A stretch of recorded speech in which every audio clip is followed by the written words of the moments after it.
Assad sur le sort des casques blancs. Encore en Syrie, l'activiste des casques blancs ayant refusé de déposer les armes et de bénéficier de l'amnistie seront éliminés comme tous les autres terroristes, a déclaré jeudi le président syrien Bachar el-Assad. Le président syrien Bachar el-Assad a qualifié les casques blancs de masques des organisations terroristes Al-Qaïda * et Front al-Nosra *, précisant qu'il se retrouve devant l'alternative suivante, soit déposer les armes et bénéficier de l'amnistie, soit être éliminé comme tous les autres terroristes.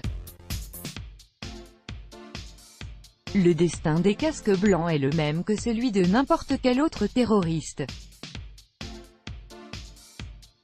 Ils ont deux possibilités, déposer les armes et bénéficier de l'amnistie, comme cela se passe depuis 4 ou 5 ans, soit être éliminés, a-t-il précisé dans un entretien donné à des médias russes, et d'ajouter que cette organisation n'existait tout simplement pas.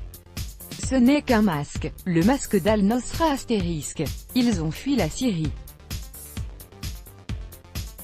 En fait, ils n'ont pas fui, mais ont été évacués d'ici par Israël, la Jordanie et les pays occidentaux, ce pays occidentaux humanistes.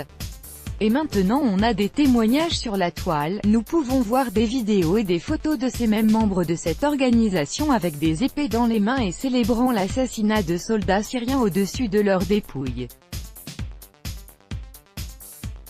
Toutes ces images existent, que vous faut-il encore pour prouver qu'il ne s'agit pas d'une organisation humanitaire, mais d'un masque d'Al-Qaïda *, a souligné le président. À la question de savoir si l'on pouvait affirmer que tous les représentants des casques blancs avaient quitté la Syrie, il a répondu par la négative. Non, le plus probable est que leurs chefs sont partis, NDLR. Beaucoup de ces radicaux sont en effet encore ici et, actuellement, nous sommes en train de conclure des trêves avec eux. Certains sont restés en Syrie comme civils, ils ont déposé les armes, d'autres, la plupart, sont partis à Idlib où ils pourront vivre avec leurs frères terroristes. Actuellement, il y a à Idlib des dizaines de milliers de terroristes, a poursuivi le président. 442 casques blancs et membres de leur famille sur les 800 environ annoncés précédemment ont été évacués de Syrie vers la Jordanie via Israël à la demande des dirigeants des États-Unis, du Canada et de certains pays européens, et ce en raison de la progression des forces gouvernementales syriennes dans les régions frontalières du sud. De nombreux autres ne sont pas parvenus à atteindre la frontière à cause de la situation sur le terrain, * organisations terroristes interdites en Russie.